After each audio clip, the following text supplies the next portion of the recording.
All right. Welcome back. This is episode 4.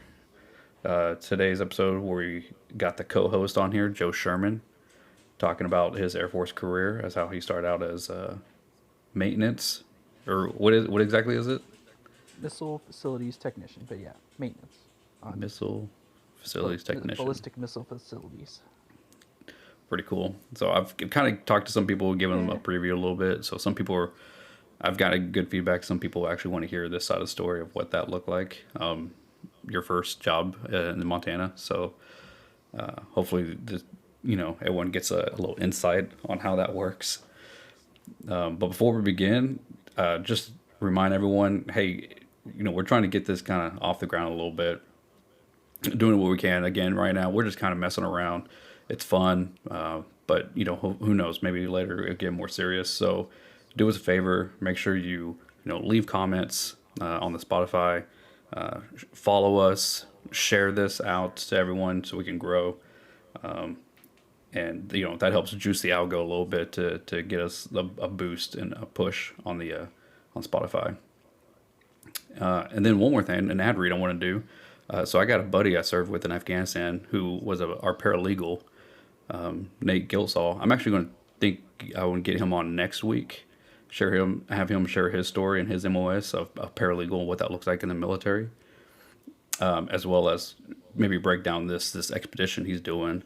So him and a friend are setting out on an Irish sea kayaking expedition around the island, using only paddle power, wind, tide, and weather. The expedition is going to follow Ireland's coastline and waters, and this is going to help benefit Team River Run, which is a nonprofit organization dedicated to providing veterans. Can you hear the dog in the background? yeah. Oh man, I'll just keep going. This is the real rawness of the of the podcast. So Team River Run is a nonprofit dedicated to providing veterans and active duty service members and their families access to paddling and adaptive outdoor recreation using kayaks, canoes, rafting, and paddleboarding. So yeah, I'm gonna leave a link in after this episode and see if we can't get them some donations, because this expedition obviously is going to require a mobile ground crews to help provide logistical support, resupply, and emergency conditions. So yeah, and we'll get him on the show, like I said, next week, and we'll see. So Yeah. I'm I gonna saw hand the it off route to he's you, and yeah. go get this dog to shut up.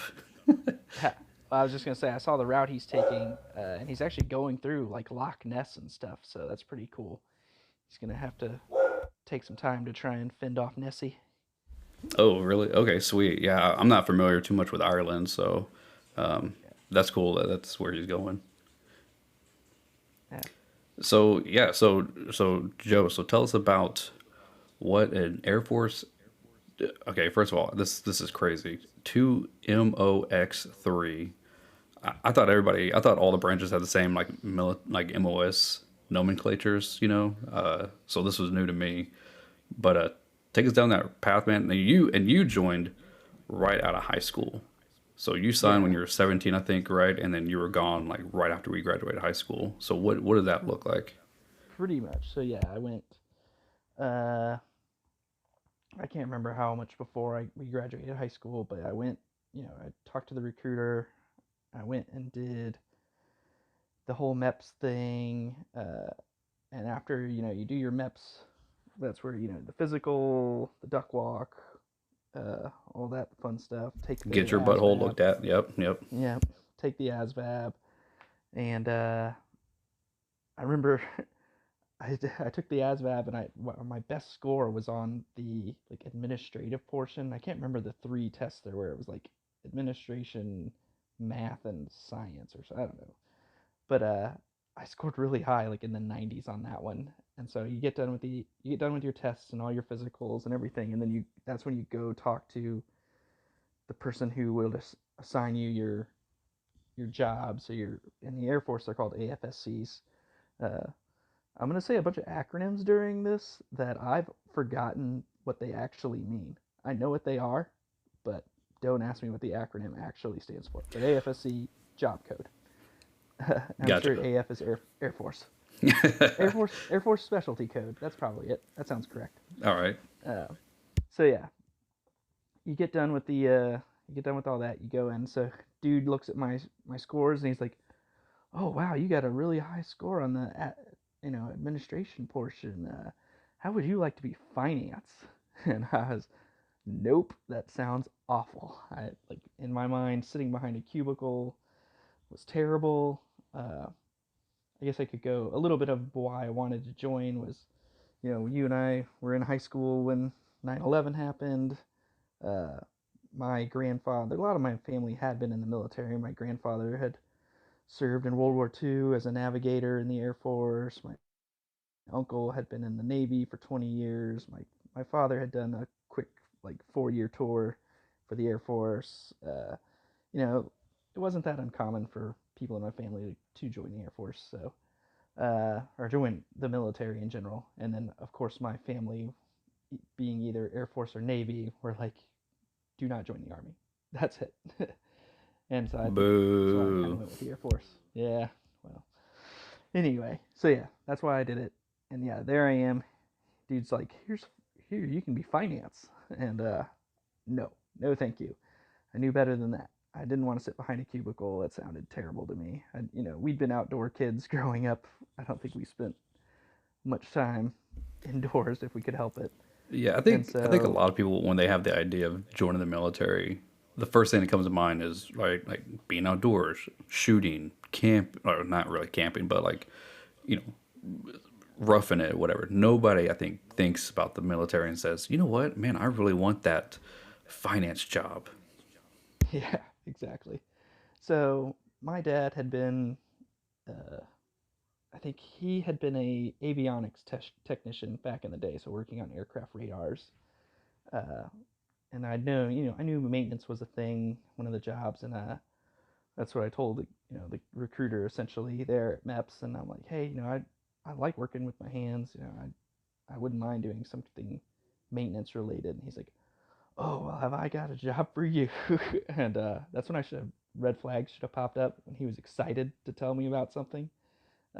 But so he's like, oh, there's missile facilities technician. You get to work on nuclear missile sites and all this stuff and blah blah blah, and really hyped it up about how, it's all this classified stuff and everything. And I'm like, oh yeah, that sounds amazing. This is before you could Google every job in the military before you go show up to MEPS. So if Which you're is one thinking of reason joining now, we have this yeah, show to help.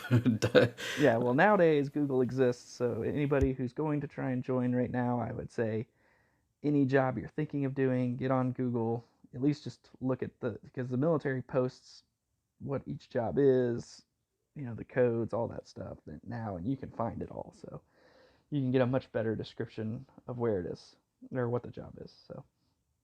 So yeah, I signed on the dotted line because I was 17. I remember I had to get my mom to sign too, uh, or one of my parents. I think it was my mom. Uh, and yeah, so I did that just before graduating high school. They called it delayed entry program since it's not like you have to be a high school graduate to at least join enlisted. Uh, so yeah, with a ship out date of September of 2003.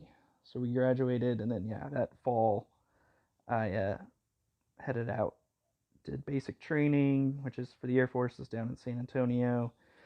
I don't know how long it is now. It was like 6 weeks when I went through. I think it's a little longer, but it was very basic. Like, just here's uniforms, fold up some socks, do that kind of stuff. Uh, and then after that, you start going to all your technical schools. And I think we talked about this last week. You had a slightly different name for them, but Yeah, in for the my army we job, call it AIT. yeah, for my job, I had to go to first one was electronic principles, which was in Keesler Air Force Base, which is in Mississippi. Uh, and there I did, yeah, electronic principles. It was just like how basic electricity works, circuits, that kind of stuff. It was maybe another 6-week course. It was pretty quick. And then the next one I went to was the actual, like, uh, job specific training I had to do. So missile facilities technician training, and that was in Vandenberg Air Force Base, California, and that was probably a 4 to 6 month course. When I got there, I couldn't start right away because I like missed the next class window, so I ended up sitting around for like a month doing CQ duty. So CQ, again, don't remember what the acronym means, but you guard the dorm at night. You make sure idiots aren't sneaking out and no one's pulling the fire alarm and Dude, that kind of junk. I think that's one thing too that nobody really talks about in their military service is like if you show up to a school and you miss, that training date or whatever, the military makes you do something. Like you don't just get to hang out for free. Like Yeah. you're cleaning dishes, you're raking leaves, you're cutting grass. Like yeah, you're doing something. And the thing is when you just join, like I don't have a car. I'm not even allowed to leave the base. You know, like you're just there, and you gotta do something with your time. But yeah, so did that course. That one was fairly long, like I think 4 to 6 months. It could have probably been done in 4 had I started right away. But yeah, there was that delay. So yeah, from there, and then during that class is when we all got our assignments. So which unit we're going to. And during that was also when I discovered there are only 3 bases that have intercontinental intercontinental ballistic missiles. So there were only 3 bases in the whole world I could even go to with my job. One of them being Minot, North Dakota, which is a great place I've heard. Sarcasm. Then Great Falls, Montana, Malmstrom Air Force Base, which is where I ended up going. And then the last one being F.E. Warren, which is in Cheyenne, Wyoming. If you've noticed, those are all very cold, flat states for the most part in the northern part of the U.S. For reasons like that's where you Now, can only th- places you can launch a missile to hit Russia. now this job was it only for ICBMs or Yes. oh okay. Yeah. Yeah. So that's what Again, recruiter didn't fail to tell me it. He just didn't provide that information. And I didn't And what do we say? have enough of my own information to ask pertinent questions about, hey, where can this job take me? What are the bases it's eligible for? Uh, so so yeah, and yeah, get my orders, and I head up to the frozen north, up to Montana, and yeah, started there, and so I probably would have gotten out there by summer of 2004, um, and then yeah, started out when you first show up in the Air Force, at least when you have maintenance, like jobs with very specific things you're supposed to work on. And I know a lot of the maintenance career fields and what they have to do. You don't even though I just went to 6 month school in California to work on missile systems or missile facilities, then each base has very specific, oh, well, this is a different year model group, they all have specific maintenance. So you couldn't even just go straight out to go work on the sites. I had to then spend another whatever 4 months in the back tool rooms doing what are called CDCs. Um, Again, do not remember what the acronym stands for, but it's more like book training. There's volumes of technical manuals that you have to go through, read, learn the system specific information for the area you're at. So if you imagine this was for, missile like ICBM missiles, but if you imagine, if you show up and you were an avionics troop for aircraft, your tech school would be very basic avionics information, but then you would get to say an F-15 squadron, and you'd have to learn all the very F-15 specific stuff. Same if you went instead of going to like a C-130 squadron, you'd have to spend that beginning time learning the specific C-130 stuff. Yeah, That's makes the sense. mindset behind it. Yeah. So I show up, I have to do that, um, and I'm just chilling there, counting tools for maintenance teams, and again, busy work and studying these manuals. Well, uh, up comes a volunteer opportunity for a deployment. Uh, Being in the missile field, those jobs don't deploy. Those We don't have ICBMs in any other countries, no other locations. So That you're allowed to they were say. no, we definitely don't. They're very we have those were very old systems built in the 50s that now we can just put a nuke on a submarine and park it next to your country and launch it. Right. Why do we need to build a missile silo? Yeah. Uh, so yeah, so they have a volunteer deployment opportunity for what either CE, so civil engineering augmentee, or security forces augmentee. Um, and myself and a couple of my friends volunteer to do that. A couple of us, and we get picked up to go do that. And so I do my first deployment. This had been summer 2005 to Uzbekistan as a CE augmentee. So I was augmenting another career field in the Air Force, civil engineering, and they handle all the like construction work for bases and stuff. Building roads, putting up power lines, anything. There's construction related work. And since I was augmenting, it was like I was there to fill sandbags and put up barbed wire. And what I did a lot of was it's called TCN escort. So third country national, you're escorting local or foreign workers on a base, um, which we didn't have to do because Uzbekistan's a friendly nation to America. Like they were all really nice people and everything. A lot of them spoke English anyway, and I just had to escort them if they needed. We were doing like building a fence near the runway, and so to get them onto the runway environment, I'd have the radio. I'd talk to ground control, let them know our movements if we were going to try and get on the runway for whatever reason, get all those permissions. That's what I was there for, just to make sure they didn't do something dumb and drive a truck in front of a moving airplane. uh, and then if I wasn't doing that, I was helping out with basic construction work around the base. Uh, I remember seeing a picture from you in Uzbekistan, and you're on the runway, and you're like turned around, like talking on the walkie-talkie, and I think you're wearing like your Air Force pants, but then just like the undershirt. And I remember seeing that picture, and this is so 2005, so this was right would have been right before I joined. And I remember seeing that, and I'm like, oh, dude, he's so cool, man. Oh, look at him. yeah, but that should show you how little risk there was. I was just in a t-shirt and pants, like there was no need Yeah, for armor, exactly. no need. Now, meanwhile, across a couple thousand miles away in Iraq, my one of my friends who I joined with, or went through tech school with, got stationed with, he is now he was doing the same job, but for security forces, so augmenting them, and he was having to do uh, TC and escort a lot as well. They're completely different animal. He's in full armor, you know, rifle, everything. He was telling me stories about how one of the workers tried to take his rifle from him. He had to punch him right in the mouth. Uh, and then they would catch dudes trying to draw maps.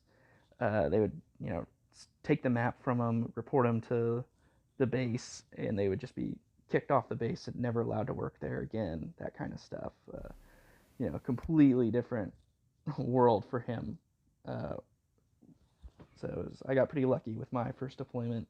And honestly, Uzbekistan and Kyrgyzstan, which I got to go to Kyrgyzstan a couple times later in my career, two gorgeous countries. If I ever did like an around the world trip, I would try and somehow stop in both of them and see some of the like sites they have. It was beautiful there. Okay, that's Uh, cool. but yeah, so I get back from that, and I'd finished my CDCs, so I was finally allowed to go do my job, like really what I joined to do, and had done all my training for. I was finally gonna get to go do at this point, pretty much at the 2 year mark. So fall of 2005, I was finally going to get to go do. 2 years after joining, I finally got to go work on a missile site. And my job was we were periodic maintenance, so we would roll out to the site in a giant 18-wheeler full of a rolling garage. And a lot of these missile sites, they're all remote in the middle of nowhere, Montana. Some of them are 3-hour drives from the base up in the mountains. And so, you're out there for long periods of time. And yeah, we were rolling garage. We would do all the, service the backup power generator, make sure it had an oil change, make sure it was running properly, making sure all the alarms go off when they're supposed to. Uh, yeah, everything. Because they only crack these things open once every year or so to even make sure everything's working inside them. There's remote alarms, but, you know, they don't, there's no reason for somebody to be out there at any given time. And we were just making sure that they're all self functioning. They should all work without power. If they lose power, they're going to have backups to backups coming on and all that kind of thing.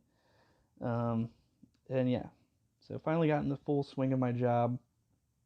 And then one of the funniest things I got to do for that job was, since we did drive a big 18-wheeler out there, I got certified to drive the truck.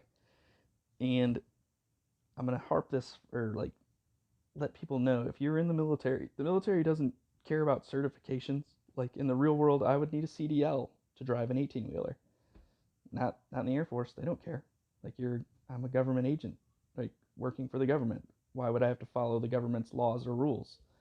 So I I was able to drive it because of the 6 people on my team. I had a driver's license. So that ruled out the dude from New York because he'd never driven before. Uh, I knew how to drive a manual transmission, so that again ruled out like 4 other guys on my team, maintenance team, and then I had never gotten a DUI, so that like ruled out the last couple. And so I was chosen to drive the truck by default, essentially. It's Uh, also amazing to me too. Yeah, I think in the army you have to take basically like a 3 hour block where somebody is a certified driver instructor, and then they just watch you and they tell you, oh, push this button here to start it, move this to put it in park and drive, and then they just watch you drive like a 5 ton vehicle, and then at 2 hours they're like, okay, you're done, you can now drive whatever vehicle you want. You're like, okay. yeah, that was essentially what I did too. It was maybe, it was a couple day. Like first day was, yeah, here's turning the truck on, how to check the, basic maintenance stuff. Like here's how to check that the air brakes are working properly, all that kind of stuff. You know, Making sure you're not going to do something incredibly dumb. And then the next day was going and driving the truck around. The biggest thing with that was learning how to back it up, backing up a full semi trailer Yeah, is that gets kind of a tricky. skill.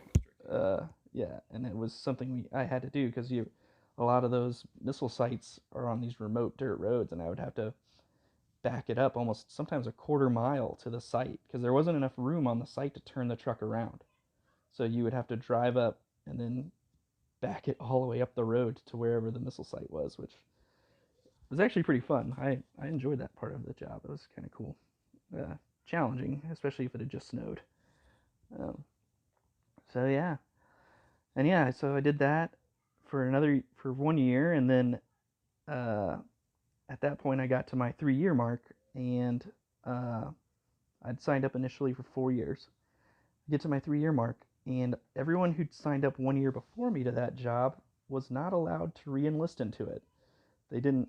Um, the career field was full, and so the Air Force just said, "Yep, we're not allowing people to re-enlist into this career. You either change careers or you get out." So they told that to everyone 1 year ahead of me. So I get up to my 3rd year, and at that point is when you have to start. 1 year out is when they start wanting you to either re-enlist or do what you're going to do. But I couldn't technically re-enlist because I didn't have a re-enlistment slot given to me. I would have to wait till closer to my 4th year ending to find out if I would be able to re-enlist into the job. Well, F that. I wasn't about to let that happen. I was going to take fate into my own hands. So I decided to look into the what it takes to cross train into another job, like get out of missile maintenance. I really didn't like the idea of being only able to go to 3 bases for my whole career anyway. I ran into dudes there. There was a E a staff sergeant, so E5. He'd been there for 15 years. He was stationed there. Had was purposefully bombing his promotion tests because he knew if he made senior NCO, they would force him to move to another base because there's only so many slots for senior NCOs. And he had a big 500-acre farm that he was running. Like he was making more money at his farm than he was for the Air Force. And there's a lot of guys like that in that career field. That's And crazy. homesteaders is what we call them. And that was not what I signed up for. I wanted to get out there. So I figure out the whole cross train process. Again, Google is in its infancy, so I'm having to read a lot of Air Force manuals, like regulations, figure out how to do this. And uh, I got really lucky because my supervisor, my the team maintenance team lead I had, he just didn't care. He was a raging alcoholic, and as long as I showed up on time and I made all my appointments I had to do, like medical and stuff like that for flight physicals and everything, he didn't care. And so, yeah, I was free to kind of pursue my own future. And then so time rolls on. We get to about 6 months before my enlistment's ending, and uh, I get a call while I'm at uh, one of the sites. Like there's a little, there's a phone out at all the missile sites that you use to call in for like security authentications, all those kinds of things. A landline. Yeah, real landline. Yeah, just A out to every one of rotary the sites. phone. Yeah. Well, no, this one only it connects to one place. The capsule where like the dudes who launch the missiles where they sit. That's where that phone goes. That's the only place. Uh, well, it can be patched in, but anyway. So yeah, that phone rings, which isn't normally a big deal because they'll call to do security authentications, all that stuff. But then whoever answered, I think it was my team chief. He's like, Airman Sherman? Yeah, he's here, and everybody just stops working. Because if they call asking for somebody specific out there, that means like a family member's died. That's the only reason they're gonna Oh man, call. yeah. Wouldn't think And so about I'm that. I'm freaking out. Like I'm in a 15 by 15-foot underground bunker, and this walk across the room felt forever. Like mind was racing. I get to that phone, and I'm like, "This is Airman Sherman," and it's the first sergeant. And he goes, "Hey, Airman Sherman, the commander has some paperwork on his desk saying you've been approved to cross train. We weren't aware you were trying to do this. What, like, why are you trying to get out and blah, blah." And it's like, immediately just like, oh, thank God, like, completely, relieved. I Wait, so was, nobody and died? You're yeah, I upset know. I'm about like, some oh, paperwork? yeah, exactly. I'm just like, and then yeah, so then I'm finally like, oh yeah, I did put that paperwork in. I was like, no, yeah, I just, I wanted to get out, see the world, and oh well, we're sorry, we're gonna miss you, blah blah blah. And I'm like, oh yeah, okay, dude, um, whatever. And then so yeah, paperwork all went through. I put in for 3 jobs. I think it was flight engineer, load master, and I can't remember what the third one was. Oh, I do remember now. It was contracting support. So, like writing military contracts. Looking back, that's the one I should have taken. Damn, Those that would have mother been. effers. Yeah. Yeah. Like on the outside, those guys make so much bank. Yeah. Uh, but I didn't take that one. I ended up going with flight engineer. And the next the next week, I show up to the shop, and they're sitting on one of the cubicles, this paperwork for me to sign for like 5 schools immediately, like leaving in 3 weeks. And so I'm like, oh. Mind you, the only time I'd ever traveled for the Air Force was on my one deployment to Uzbekistan. So now I'm supposed to go to like all these new tech schools, figure it out, and leave in 3 weeks. And yeah, so I threw all my stuff into storage, moved out of my apartment, and man, I don't even remember how I got down to San Antonio was my first one again.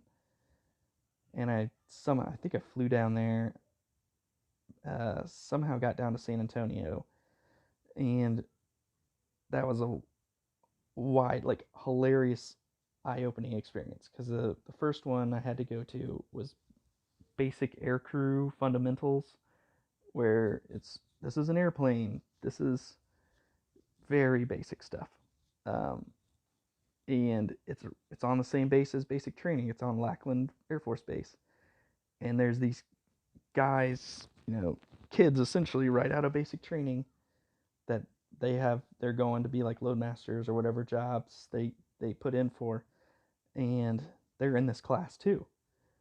And so myself and I think we had like 5 or 6 prior service guys were in the class, and then we've got these brand new, don't maybe have one stripe airmen. And the first day of class, the instructor goes, we finished around 3 o'clock, and the instructor's like, well, non-prior service, you're required to stay here until 4:30, until retreat, and do retreat formation. Prior service, you are encouraged to stay. And all of us, we didn't even look at each other. We all just stood up and walked right out of that Yeah. classroom. Oh yeah. You're not staying And there.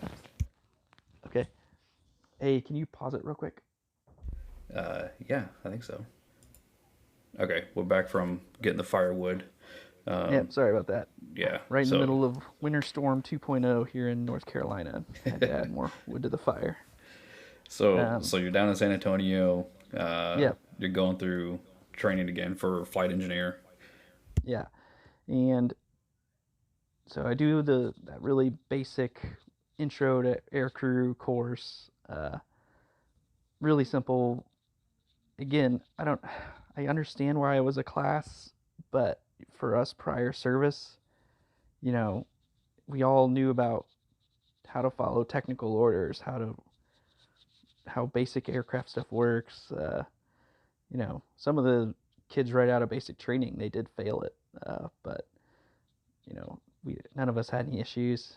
Um, so after that quick course, then the next one was basic flight engineer, which was at a it was also in San Antonio, but just like on the other side of the runway essentially. At what used to be Kelly Air Force Base, which is now I think closed. It's just merged into Lackland, all as one big base now. Um, so go over there, uh, and during basic flight engineer course is when you find out what airplane you're actually going to fly on. Uh, so I ended up getting picked for C-130s. So after the basic flight engineer course, I packed my bags and I head to, well, then I had to go to my survival schools. Uh, Mind you, I'm still never, like, I think I flew back to Montana for a week or something, and then I headed straight out to Florida for water survival training. Now, this class does not exist anymore because it was too much of a good deal and too much fun that the government finally were like, no, we can't keep doing this. I go to parachuting water survival training in Pensacola, Florida, in the middle of summer. It is just What could go stunning wrong with a beaches. bunch of military I know. guys Oh yeah, on a Navy base. on a But yeah. Navy base in summertime Oh no, I think it during was spring actually. break? Oh yeah. Well, yeah. Thank God it wasn't during spring break. But yeah, go out there and it's literally like we show up, we do some classroom stuff on like here's how to inflate the life raft. Here's you know wildlife, fish that you can eat, fish that are poisonous, that kind of stuff. And then the next day, we go out on this big, really big boat, and they hook us up to parasails, essentially, and you get all your gear on. So like what you'd bail out of an aircraft with, your life preservers, your life raft, your one man life raft, and then they parasail you up behind this boat and then cut you free and let you drift down into the water. And then you inflate your boat, you get in your boat, and all that stuff.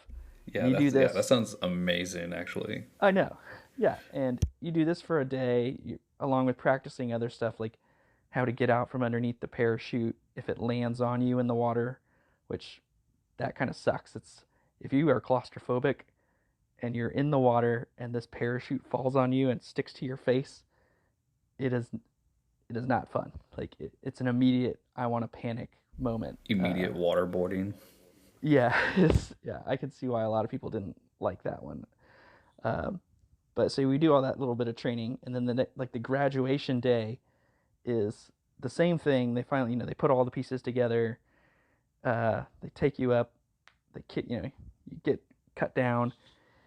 You land in the water. You inflate your raft. You get in it, and then you just get to hang out in your raft for like 2 or 3 hours, and fish and chill. And they make sure that you don't like they'll drive little boats in between you guys so you nobody they herd you, but they make sure none of you get too close to one another where you can talk, and they want you to be on your own a little bit and just survive for 3 or 4 hours in the ocean and get a sunburn if you were dumb enough to not show up with sunscreen. And yeah, like that was it. I hung out in the water, I fished. Uh, that was the best, some of the best training I've ever had in my life. Like, Sounds like an and yeah, excerpt from like The Old Man of the Sea by Hemingway. yeah, I know it was wild that this was paid for by the government. Best tax dollars ever spent. Uh, and yeah, but I don't know what year they got rid of that training. Uh, Nowadays, you just go for the water survival portion. You just go up to Washington where the land survival training is, and they throw you in a big pool that has like a wave pool simulator in it and that kind of stuff. But but yeah, I got to do the good one. Like military's getting soft. Yeah, I know, bastards. So finish that one, then head up to Washington for the land survival class. Um, so the first that's broken into two parts. Your first one is just like you said, land survival, um, where classroom portion. These are the plants that are good, plants that are bad, ways to start a fire, all that stuff. Then you go out into the woods for like 4 or 5 days and you just survive. I think they gave me a carrot and, well, we were in a group, so I got given a carrot and like half of an MRE, and then we had two live rabbits amongst the group. Um, and we just tromped around this is in Spokane, Washington. We tromped around the woods there. I was there in August, so it was actually pretty freaking hot. And you do land navigation. So here's a compass map, all that stuff. Figure out where you are, how far have you hiked, get to this. They draw an X on the map, like hey, get to this part, this mountain here, and all that stuff. Hike around, uh, and then after like day 3, you're pretty hungry, and then they tell you, all right, let's butcher these rabbits. Mind you, you've had to keep them alive the whole time. Like you've been carrying them with you, Is that what the carrot was feeding for? them. Yeah, you could either eat the carrot yourself or you could give it to the rabbit. Oh Uh, man. and so we've been keeping these rabbits alive for like 3 days. I knew what was coming. We all did, but one of the dumb kids was like in love with them and named them and stuff. And we're like, no, these are not. That one's chop suey and that one's stir fry. All right, we're not naming them. uh, yeah, so we butcher the rabbits, that kind of stuff. Then on the 4th day, you do like this another part of it's evasion. So in theory, you've been shot down behind enemy lines. So you're trying to, evade through territory to get to someone, friendly forces that can get you out. So the 4th day, or whatever day, 4th, 5th, I don't know. They give you like, hey, you're teamed up, just you and one other person, and here's where you are. Here's a spot on a map. You know, you got to make it there and don't get caught. And they have people, coming through the woods searching for you. So you do that. Then uh, they,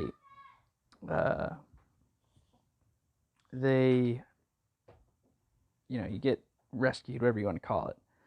Then you get thrown into resistance training immediately. They don't. There's no like good job on your survival training. No, none of that. No, it's like the bus gets captured.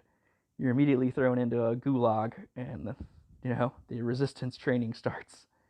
And uh, that that one lasts like uh, or you do like a real quick one where they show you just how little you learn or how little you know. Then you get let out, you go shower, get a good dinner.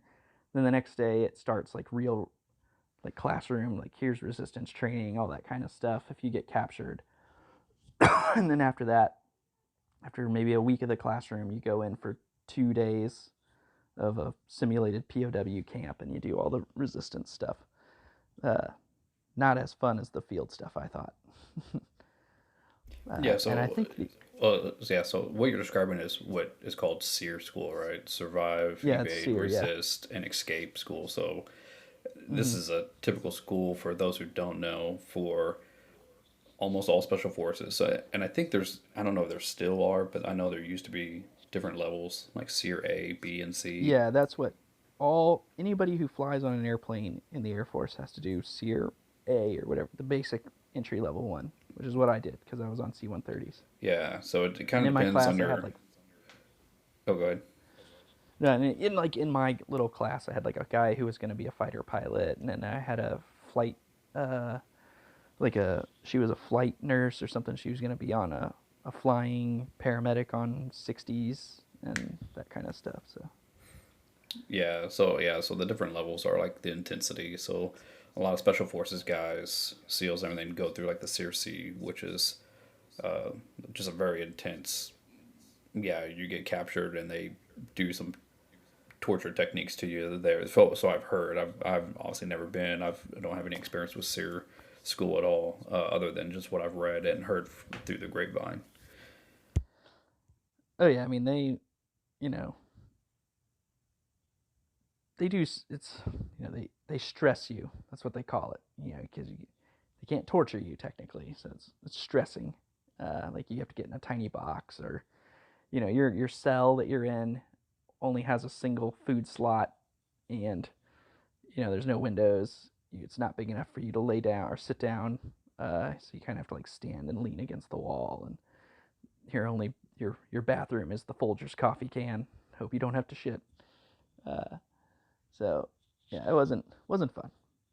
And then I had to go back actually years later for a slightly more advanced version that just focused more on interrogations and only interrogations, and uh, that one was also interesting uh, because you did that one.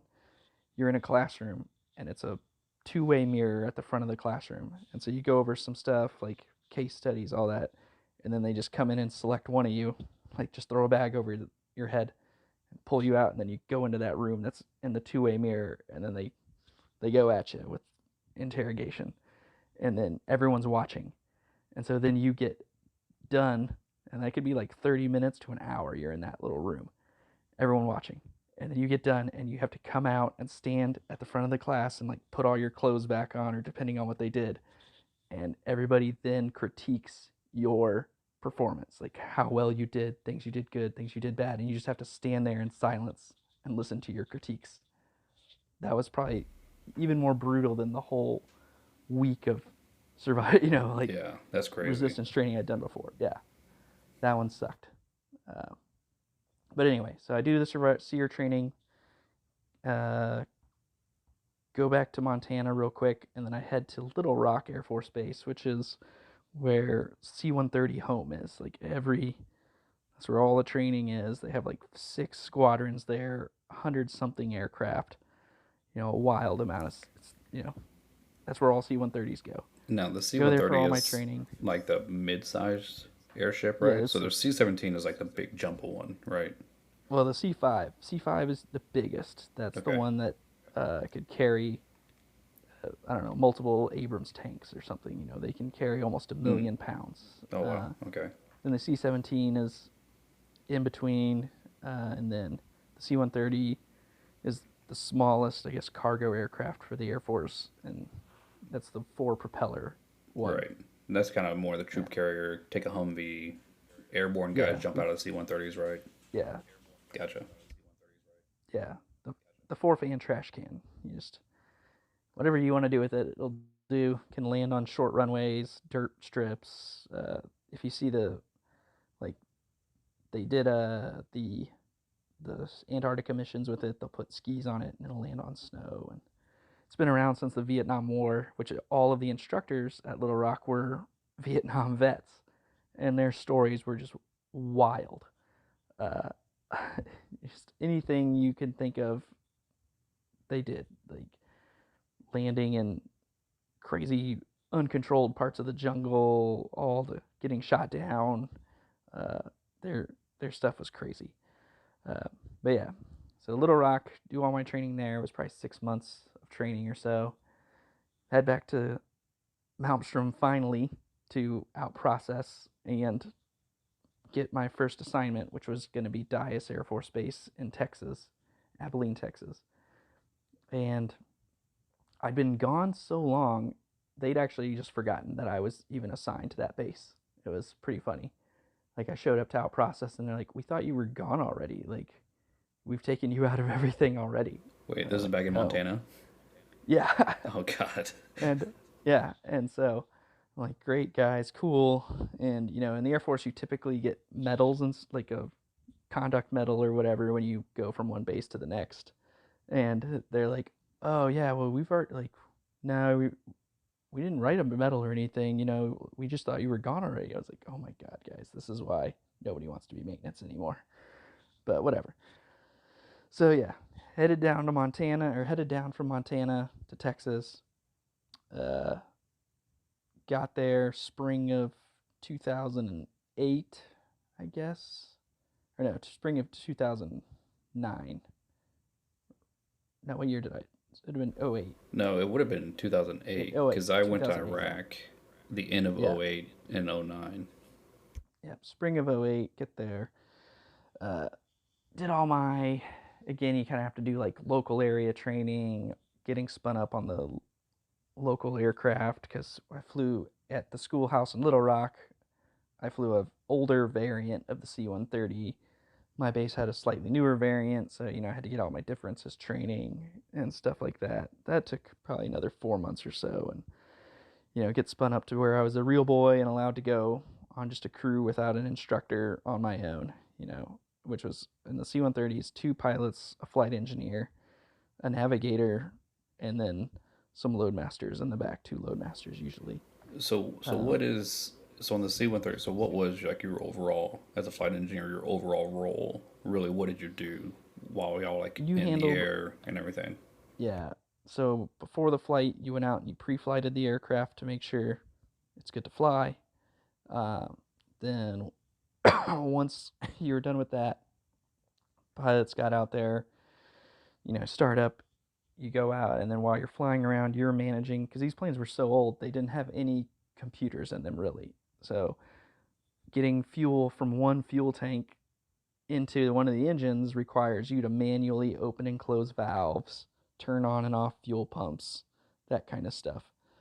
Same with monitoring engines. Like there was no automated shutdown for an engine if it loses oil pressure. So if you see an engine loses oil pressure, you have to manually shut it down. Uh, those kinds of things. Um, so it's mostly a lot of fuel calculations, a lot of uh, monitoring aircraft performance, trying to catch malfunctions early before they cascade into bigger malfunctions. There were some in-flight repairs you could do in theory, like if the landing gear didn't come down, we had procedures for trying to manually lower the landing gear, um, that kind of stuff in flight. And then on the road, if you were, say we land somewhere, this happened to me once. We landed at some little dirt strip on an army base somewhere to let guys do static line jumps. and we land. The pilot and the navigator head to the back to talk to the jump master, and to like go over the jump. And we didn't want to, you never want to shut down engines if you don't have to, because then there's a chance they don't start, especially if you're in a remote dirt landing strip, because then you're not going to be able to take off and leave it. Um, well, I look over and one of our engines is spiking in temperature, and so I shut it down real fast. And even in the process of it shutting down, I hear like thump thump thump thump thump as the pilot's running up to the cockpit to figure out what the hell's going on. And I'm already like getting out of my seat to go grab a ladder, and I'm like, hey, no, I think we're good. This engine was just temp was spiking. I shut it down. I'm gonna go check it. And I'm like, you go back to briefing. He's like, all right, whatever. So I go grab a ladder. Meanwhile, all the like 80 army dudes are back there watching as I run out of the back of the plane with a ladder, go up to this engine that I just shut down. Like I had a what it is, there's an oil cooler flap that opens and closes to cool oil, obviously. It was stuck. So I'm holding onto it with both my hands, pulling as hard as I can while the co-pilot's up there hitting the switch to open it. And I can feel like there's like just sand and grit in the actuator, and it was like, and I got it. I Mm-hmm. finally got it fully open again, and we just stuck it into the open position. And we're like, all right, whatever, it's just gonna stay open. We're not gonna let it close. And by then the engine had cooled off enough to restart, and you know, got the engine restarted. And so that was kind of what my job would be like. You're just doing jack of all trades aircraft stuff for a really old airplane. Gotcha. So you're the guy who's Yeah, always just constantly running around the back, checking stuff. kind of. Yeah, the loadmasters did most of the stuff in the back. Uh, but if I was, everything for just to keep an airplane in the air, that'd be more of what I did. Uh, but so welcome to Dias, and welcome to Air Mobility Command, AMC, which we all called Alcoholics Moving Cargo. You are gone all the time. I spent half of my 4 years, so 2 years, gone for sure. One of those years was just deployments to Kuwait. I did 3 4-month deployments to Kuwait while I was there, and then other long TDYs to different places. So you're gone all the time. Uh, and yeah, so I can't, all the Kuwait deployments blur together because you're doing the same stuff. We go to Kuwait, Ali Al Salim Air Base, which people will be deploying there until 29, 2090. We have a 100-year lease on that base because of Desert Storm. So I hope you enjoy going to Ali Al Salim. I hate Uh, that place. That was yeah. by far the worst, the hottest place I've ever been in the world. Yeah, well, I've gotten to spend a year of my life there. And we were doing is obviously, since it's kind of a jumping off point for all of Iraq, that's what we were doing. We're resupplying, you know, the war on terror, uh, Yeah, flying in y'all and were out. the main taxi basically. So for the Army and the Marines, we would essentially take private aircraft from the United States to Kuwait. So like America Airlines or like Delta would fly us to Kuwait, and then we would go to another from the Kuwaiti airport. They would then bus us to Ali Al Salim, which is the American Kuwaiti base that Joe's talking about. And then from there, we would stay there for maybe 5 days or so and whatever, do logistical stuff. And then when we actually flew into country, into like Iraq or any other country in that Middle Eastern area, the Air Force was then that taxi squad who would just constantly fly in and out of Iraq and Baghdad or Jordan and other places. Yeah, and we were C-130s. We uh, because of our landing distance and all that, there were a lot of airfields we would go to that the bigger aircraft couldn't. I think C-5s were only allowed to go into Balad and Baghdad, and then C-17s could go to a few other ones. But then there were uh, runways that were just only we were allowed to go into, and just you know every every night you're just hauling in you're on actually we were doing what are basically just static routes. So you like your night is go from Kuwait on Tuesday nights. There's a Kuwait to Baghdad to Balad to Talafar to back to Balad, back home run, and you're gonna fly it even if there isn't anything on some of those legs because that's just the logistics of it. The army, the army's contracted it this because they want these legs running for their supply, and some nights they'll need it, some nights they won't, but you're gonna do it. And so that was kind of interesting. And I remember on one of those deployments was one of the one of the times I learned the mantra of aviation, which is uh, flying is hours and hours and hours and hours of tedious boredom with a few moments of stark terror mixed in. And one of the nights, there were there were scattered thunderstorms all around Iraq, and this is the C-130. This is before everyone had like pocket GPS weather on their in their on their phone. Our airplane didn't have any kind of satellite communications. Uh, no, the only weather radar we had was the old Vietnam era weather radar on the aircraft, so it would only see what's directly in front of the plane. Um, and yeah, we're coming back down from northern Iraq. I can't remember what base we're flying out of, but we get caught between a squall line and the Iranian border, and we're orbiting and we're trying to like find a way past the squall line to get either back into Iraq to, or back to a runway in Iraq, or down through it to get to Kuwait. And the line's just coming closer and closer, and so we had to make the choice of, do we fly into Iran or do we fly through a thunderstorm? And yeah, we figured flying through a thunderstorm was safer.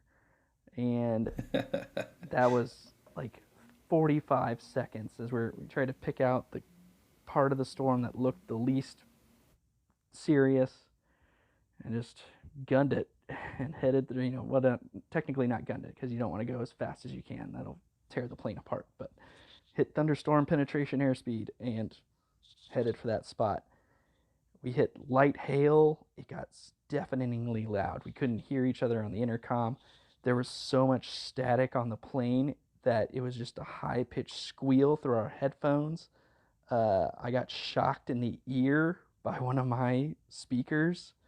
Uh, it was brutal, and yeah, Dude, all of us no thought we were kidding. gonna die.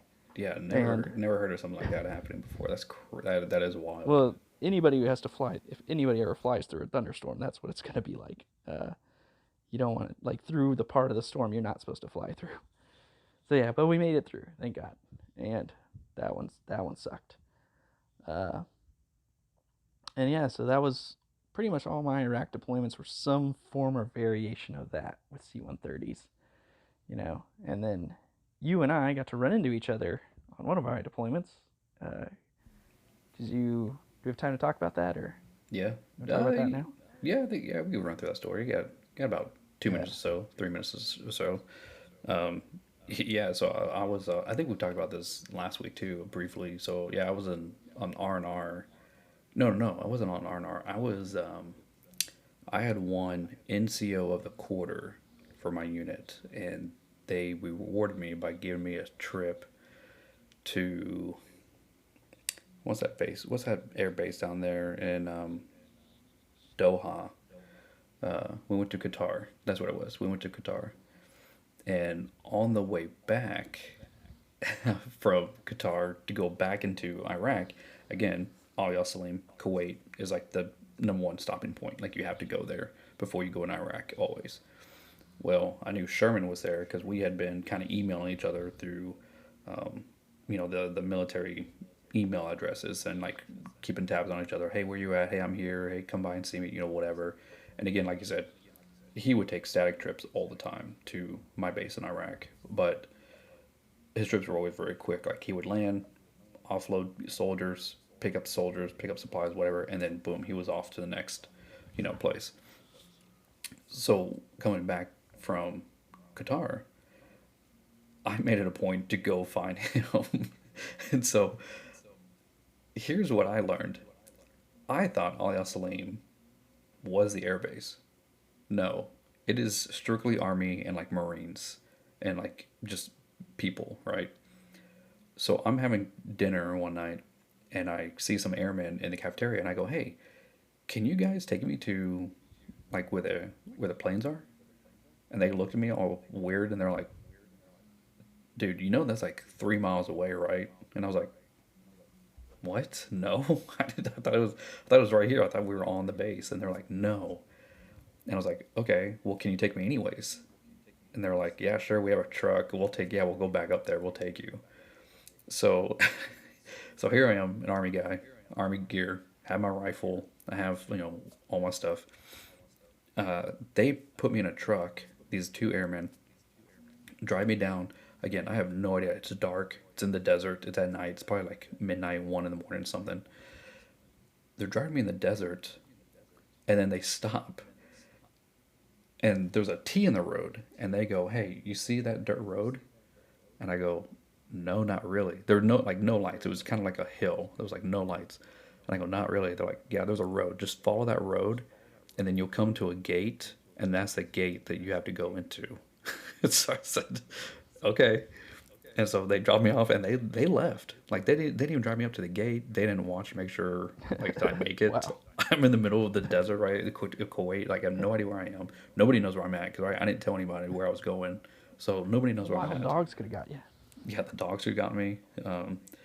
So I walk over this hill. Thankfully, there is a light. I see a gate. I go up to the gate. They have like the smallest 60-pound female as a gate guard. I walk up to her. She's terrified out of her mind, right? Because here I am, a U.S. soldier who just walked out of the darkness, like with my own rifle, and she's just sitting there. She's like, do you have business here?" And I was like, "Yeah, I'm here to see Airman Sherman." And again, right, like, nobody knows who he is, right? I'm like, "Hey, I need to go see someone." And she's like, "Okay, do you have identification?" And again, she's by herself. I don't know if there's anybody else watching this. Little 60-pound girl, right? And so I'm like, "Sure." So I show her my ID, and she's like, "Okay." And I go, "Hey, where are the barracks at?" And she's like, "Barracks?" Because the Air Force doesn't call them barracks, they call them dorms. So high class of y'all. So she goes, "Yeah, it's right there behind the 7-Eleven." Dude, they had their own convenience store on this base too. And I remind It you, wasn't a 7-Eleven. It was just a green bean, man. it was some kind of. It looked like a 7-Eleven. In my mind, I remember 7-Eleven. So I walked to this gas station, really nice, like automatic doors. It opened. I mean, it literally was like a 7-Eleven though, like here in the States. I was like, "What is going on here?" That green bean money. Yeah, that green bean money for sure. So I find some barracks. I just go in a building. I walk in a building and start like walking around, and I see all these names on the doors and stuff. And I finally see one that says like Joe and something and someone else. So I like knock on the door. Dude, this big old country boy like opens the door. He's like, "Can I help you?" And I'm like, "Yeah, I'm looking for Sherman." He goes, "Sherman? I don't know anybody by that name." And I said, "Joe Sherman?" And then all of a sudden I hear Joseph in the background. He goes, "Steve, is that you?" And I go, "Sherman?" And then it was like he jumps out of bed. I run past this big boy and everything, and we kind of just like embrace and like hug for a second and everything, just like laughing and everything. So yeah, we got to spend kind of like a night out in Al Salim before you drove me back so I could catch to my next flight out. Yeah. It would have been Hank. Oh, Hank Morgan. Oh yeah, Hank, yeah. And so yeah, again, I think you briefly touched on it. It's like the odds of like one, right? It's not uncommon for like guys in high school to join up and go serve and see each other in country if you're in the same branch, right? Army, Marine, whatever. But yeah, just having like an Air Force and an Army guy, like completely different missions, completely different country. Like he was stationed in Kuwait, I was stationed in Iraq. Like that right there, the fact that we pulled that off and we're able to hang out like overseas is a really cool memory that it was just a cool experience overall. Period. Yeah. Yeah, the odds of that are insanely high or low. I mean, Um, but yeah, I'll wrap this up real quick. And so that was my time in Air Mobility Command. I did 4 years at Dias, just on the road all the time.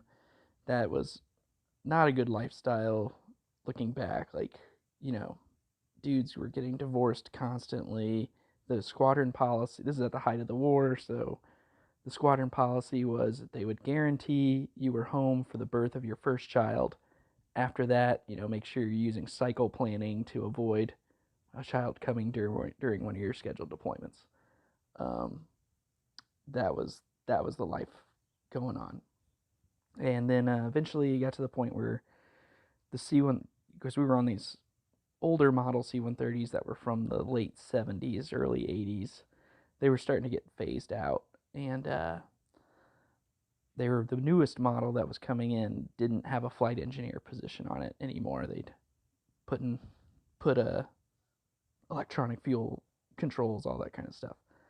And I basically had the choice of either trying to hold it out and go to other squadrons with more legacy model C-130s, or cross train again, or cross flow. So if you don't cross training is you're going from one complete job to another, like maybe like maintenance to security forces, whereas cross flow for the Air Forces, you're going from one airframe, so C-130, to another.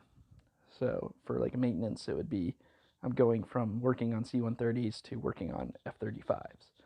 So I cross flowed to what I figured would be the plane that would be around the longest since it was newer, which was the CV-22 Osprey. The Air Force had just gotten them, I think, in early 2008, uh, right around that time. The Air Force had just started flying them. The Marines had been flying them for longer, but then the Air Force bought some and to use for the special operations role.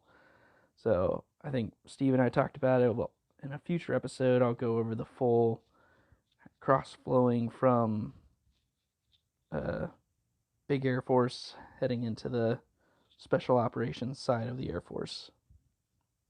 Yeah, how many years did you do in the AM, was it AMC or AMC AMA? was just, I did 4 years with them. I cross trained right around my 10-year mark. I think 9 years is when I cross trained out of AMC and headed to special operations. Man, it seems like longer. That man, 4 years just flew by. That's crazy. Oh yeah, I mean when you're gone 6 months out of every year, at minimum, like Mm-hmm. you're. There were times where I wasn't even. I felt like that. I can't remember what movie it was, but at times when I was like, "Did I lock my front door?" I hope so. I've been gone for an hour long. Maybe I should call someone and see if they can check on it. Yeah, yeah, it's crazy. Yeah, because you're right. You're still considered kind of big Air Force, right? You were just a conventional guy, but you were kind of on a and again, I don't know. Everybody kind of makes fun of like Air Force, right? Like, oh, you only have 3 month deployments. Like that's nothing. But when your rotation is, yeah, 3 months on, 1 month, or 3 months on, 1 month off, 3 months on, like, Well, we were 4 on 4 off with our sister squadron. So I was the 39th Airlift Squadron, and right in the same building as us was the 40th Airlift Squadron, who was also a C-130s. And all we did was swap back and forth in Iraq. We'd high five each other, and there were guys that in the 40th, I was stationed with them for all 4 years, and I never met them until years later. We'd find out like a couple of guys came into the Osprey as well, and I ran into them. Years later, I'm like, oh, I was at Dias during this time, and they're like, I was at Dias during that time. Like, were you in the 39th or the 40th? Like, I was in the 40th. That's why we never ran into each other. yeah, yeah. So I mean, yeah, it's just crazy, kind of that tempo that we had even back in the day, right? Not even being special operations or anything, but still on a high rotation, and yeah, like you said, not being able to see families, not be able to see, you know, even have pets, even Oh yeah, I had to dog sit someone who went somewhere. I dog sat their Labrador, and he told me before he went on his trip, he's like, yeah, he gets 2 cups in the morning, whatever, blah blah blah. And I'm like, all right, yeah, got it. So I'm feeding this dog, and it gets to the point where he stops eating all of his food in the morning. I'm like, what? What's going on? Like, and I'm not noticing it, but he's packing on the pounds. And my buddy gets back, after a month, and he's like, "What happened? Why is he so fat?" And I'm like, "I don't know. He's not eating all his food anymore." He's like, "How much you been feeding him?" I'm like, "I've been giving him 2 scoops every morning, like you said." He's like, "No, 2 cups, like 2 measured cups." And it turns out that the scoop was like 2.5 cups of food or something. I don't know. They Yeah, were I've just been under like double double. feeding. I've been double feeding that dog. That's awesome, man. Well, yeah, we'll wrap up here. I got some things I got to get to and everything. I'm sure you do too. But Yeah, well, the kids are gonna wake up soon. yeah, yeah, William too. He's about to get up and everything. So, all right, guys. Well, hey, appreciate you guys for tuning in again. Again, hit that like, subscribe, favorite us, leave comments, help us, juice the algo a little bit, and share this with a friend or someone who, if someone has, an interest in the military or interest or thinking about going in or just wants to hear some stories or whatever, how the other side of the spear lived and what we did, shoot it over to them, help us kind of get this off the ground. And then, like I said, next week I'll try to have my paralegal buddy, Gilsaw, come on and have him to kind of tell his story about like what paralegal looked like in Afghanistan running an interrogation mission. So that should be some fun stories too from him. So, all right, well, we'll see y'all later. Thanks. Later.